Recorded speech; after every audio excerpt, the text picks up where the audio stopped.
Hi everyone, thanks for listening to this presentation. My name is Madge, and I'm here to tell you a little about the PROTAC platform for discovery of bifunctional molecules, and in particular molecules that work by targeted protein degradation.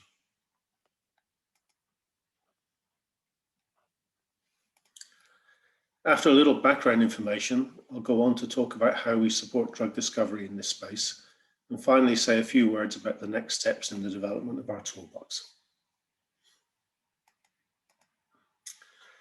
Whilst the majority of the chemistry and biology I will describe has been applied in the field of PROTAC drug discovery, many of these tools are equally applicable to other forms of bifunctional molecules, in particular, any that seek to manage the interaction of two or more proteins. I'll discuss some of the chemistry, biophysical methods, structural biology, computational chemistry, and functional assays. In fact, the breadth of application of what we now know to be bifunctional molecules turns out to be quite diverse. Of recent significant interest are those molecules that bring housekeeping proteins into contact with target proteins whose levels we wish to reduce, a strategy of targeted protein degradation. But beyond this application, we find molecules that interfere with protein-protein interactions, molecules that redirect the immune system, stabilize protein complexes, and modulate biological interactomes. Some of these molecules are complex, sometimes cyclic species with more than one protein interacting face, including some natural products. Other molecules are constructed by the linking of multiple ligands that each bind to different proteins. It's that latter model that we will focus on today, illustrated on this slide by the degrader DPEC1, which comprises a ligand for the target protein BRD4, coupled through a short linker to a ligand for the housekeeping ligase cereblon. Within the preclinical discovery teams at PROTAC, we've built an end-to-end platform for discovery of therapeutic small molecules, peptides, and oligonucleotides. Our philosophy is to develop capabilities across all aspects of drug discovery for all the different therapeutic strategies we support, including bifunctional molecules. This slide provides a very high-level overview of those capabilities, but on the next few slides, I'll dive into some of these areas in more detail.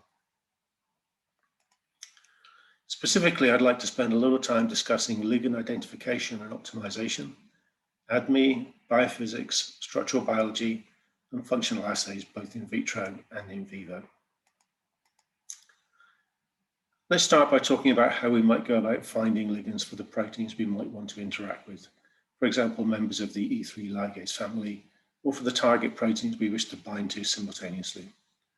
I mention on this slide 4 of the most widely used hit finding technologies, and these are all applied in our labs. 2 platforms in particular lend themselves to hit finding in this area, and these are the 2 affinity selection methods at the top of the slide: affinity selection mass spectrometry and screening of DNA encoded libraries.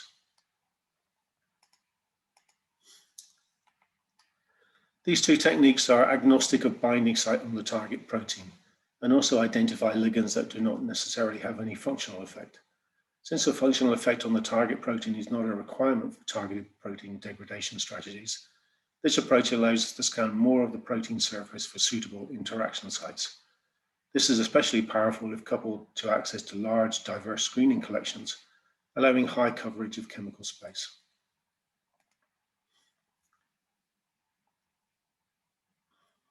DNA-encoded libraries are a perfect way to explore as much chemical space as possible. And we've been building DELs for some time, amassing more than 200 libraries and around 80 billion molecules, each encoded by a DNA tag and available for affinity screening. These libraries, applied to a selection process with several cycles, with identification of bound ligands by PCR and next generation sequencing, have proven invaluable for rapid ligand finding for new targets. Mass spectrometry-based screening applications have evolved rapidly in recent years too, and we have added affinity selection by mass spec to our toolbox. This platform enables a plate-based assessment of protein binding for hundreds of thousands of small molecules quickly and efficiently. With this technique, there is no need for protein immobilization, and assay development is typically very rapid. We've been applying this technique to our screening collection of 300,000 small molecules to good effect across multiple target classes.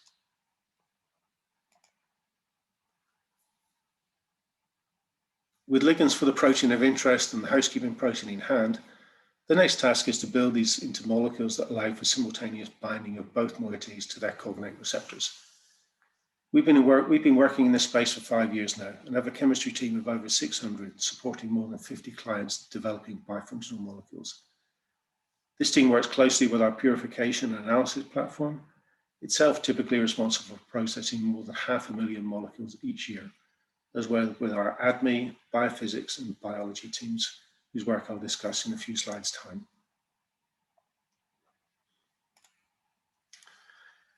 The chemistry in this area is increasingly diverse, with ligands for a widening collection of ligases becoming available.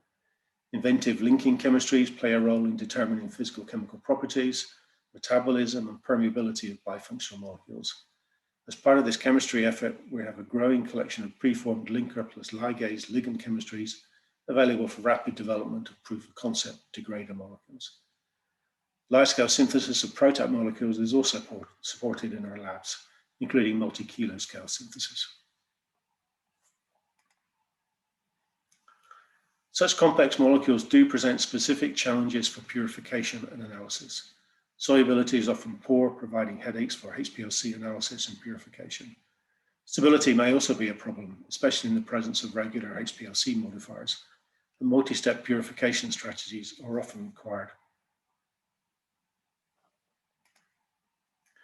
However, systematic method development and the processing of thousands of samples with hundreds of methods and column types now allows us to rapidly identify appropriate purification and analysis protocols, incorporating the use of optimized organic modifiers. In fact, in 2019, we purified nearly 15,000 PROTAC molecules. Many of these same complications apply equally to in vitro and in vivo pharmacokinetic analysis of PROTAC molecules. Some of these molecules do not even have a unique molecular weight as a result of the incorporation of linkers comprising mixed polyethylene glycols, for example. We have been developing and optimizing analytical methods in DMPK for these molecules for several years now, and routinely work on several thousand such molecules every year, with extensive application of triple quad mass spectrometry as well as UPLC to separate and quantify these molecules in various biological matrices with high precision.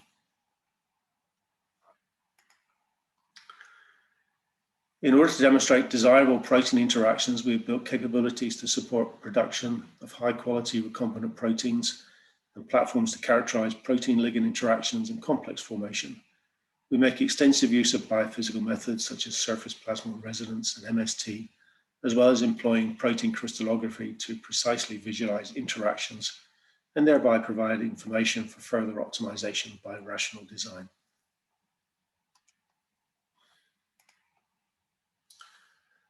Biophysical methods are especially important, allowing us to determine the kinetics of interaction of a bifunctional molecule with both of its cognate targets individually, as well as investigating the formation of the ternary complex that is required for degrader function. This latter complex is the species whose formation we are especially interested in. In fact, with these methods, we can identify the cooperative nature with which the bifunctional molecules enhance formation of this ternary complex with different ligases and different target proteins. I can show you a little data for this on the next slide. If we just focus on the two plots on the right-hand side of this slide, we can see that the interactions promoted between VHL and the target protein B are stronger and longer lasting compared to those promoted with target protein A. As you can imagine, we can equally keep the target proteins constant and examine the effect of different degrader molecules.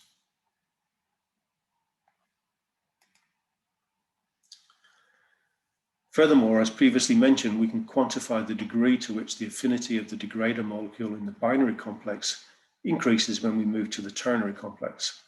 On this slide, we show the data for the ligand CC885, which shows around a 40-fold increase in affinity for the ternary complex versus the binary complex. In other words, a very strong positive cooperativity. Of course, we can visualize these ternary complexes by X-ray too, and when we do so, the information can be transformational with respect to enabling rational ligand optimization for one or both of the binding sites the degraders engage with.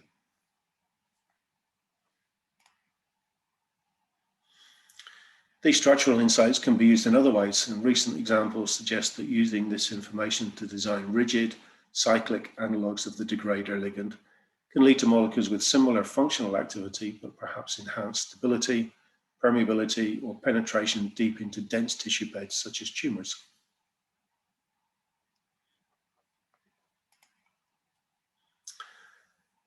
Moving downstream now to look at tools for measuring in vitro activity of bifunctional molecules.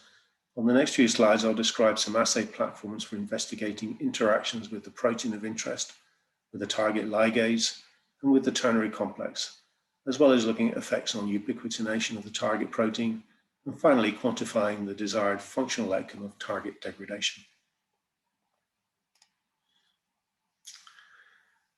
A useful technique for investigating binding to the target protein, especially where a tracer ligand for the desired binding site is available or can be prepared, is the TR-FRET assay technology, illustrated here for a kinase target.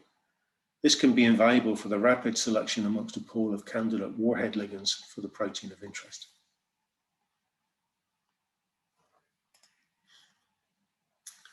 A further useful platform is the nanobret system, applied here to investigate the cellular permeability of candidate degraders, as well as their engagement with the ligase VHL. This provides a whole cell target engagement assay to aid selection for more complex assay systems. Complementing the biophysical techniques mentioned earlier, we can also visualize ternary complex formation using the alpha lysa technology, illustrated here for the ligand-induced complexation of the ligase VHL with the bromodomain BRD4.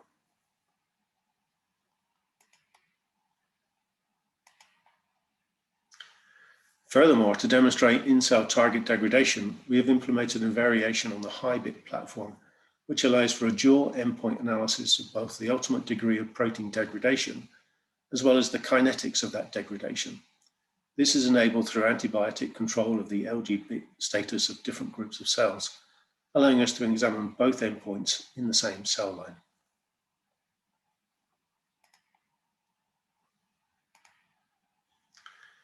The HIBIT platform can also be applied in primary cells, illustrated here with an application in primary immune cells.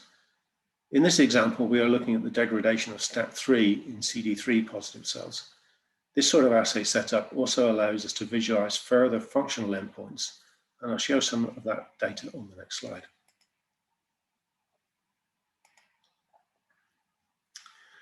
Here we've looked at the effect of a degrader molecule at 3 separate endpoints in parallel. This is work in primary immune cells, and we are visualizing protein knockdown by around 1 order of magnitude, as shown in the left panel, as well as visualizing rescue from immune cell triggered suppression of T cell proliferation in the middle panel, and effects on the cytokine interferon gamma in the right-hand panel.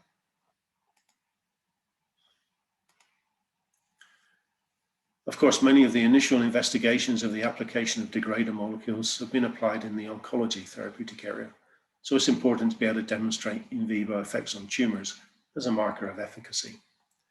In this experiment, we demonstrate a dose proportional reduction in tumor volume and tumor weight in nude mice implanted with the GP5D tumor cells.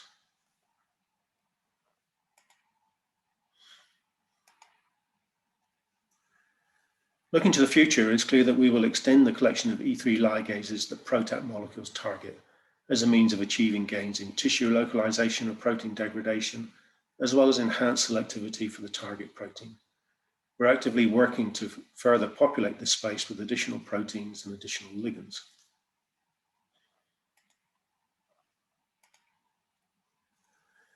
We also see increasing applications of computational selection and design tools, and have been optimizing a workflow exemplified here that couples linker and ligand conformation sampling, as well as examining the protein-protein interface enabled by the bifunctional molecules, as a means of making informed selections for both ligand and linkers.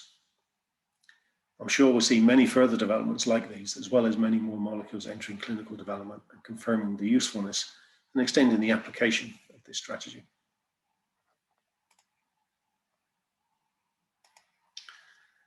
Please do contact me if you would like to discuss our capabilities in this area in more detail. And thank you very much for your attention.